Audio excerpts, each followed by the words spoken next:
Dragi colegi, am plecat pe scări în pijamale, după cum se poate observa, ceea ce înseamnă că nu mă duc nicăieri, nu mă duc la club. Astăzi, dacă nu ar fi trebuit să fac această mișcare pe scări, la care m-am înhămat, nici nu aș fi ieșit din casă deloc. Uite, și mi-am așa cumpărat calorifer. Iată, am o grămadă de lucruri plimbându-mă pe scări în fiecare zi. Despre vecinii noștri. Așa.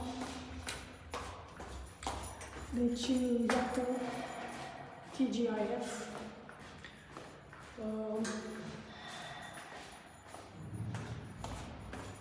Nu mai am nimic de zis.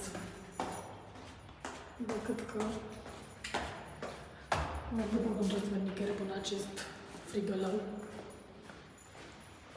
și ugly weather. Și da, atât.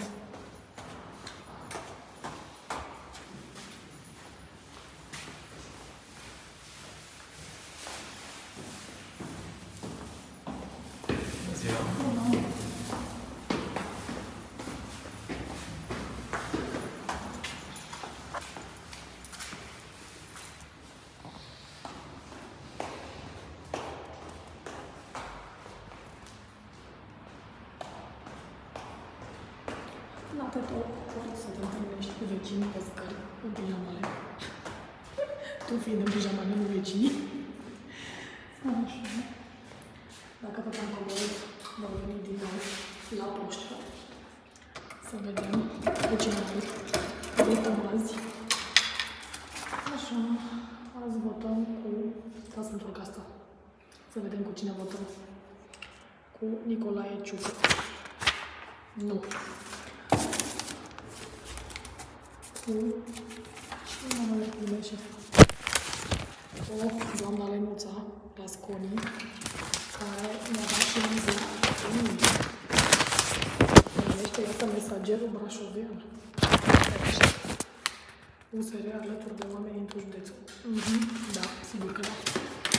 Sigur. Adică ce nu avem nimic altceva la fotă. Este timpul să ne întoarcem.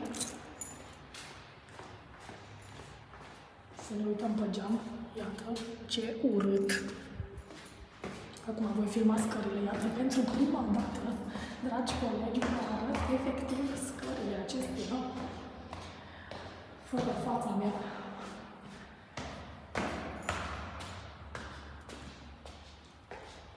Să vedem. Asta este etajul intermediar. Deci, cumva, cred că urc cam 7 etaje în fiecare zi, nu doar 6. Aici este etajul, să-i spunem 1, unde, iată, această vecină are din ăsta foarte drăguț cu animăluțe și flori. Este singurul loc pe această scară unde sunt flori. Nu ca la Andrei, unde era seră. În scară și la Babs, parcă erau mai multe flori decât aici. Oh, well. Așa.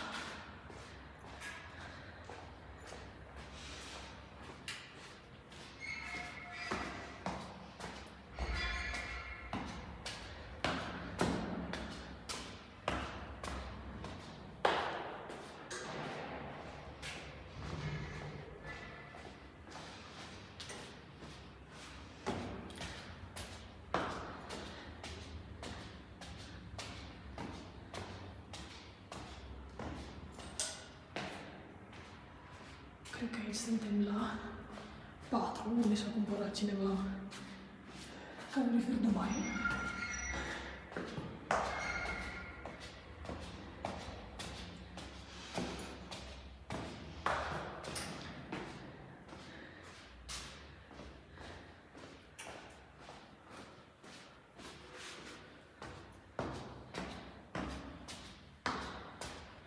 Și iată, am ajuns înapoi, acasă, frumos, pe scară. Mamă!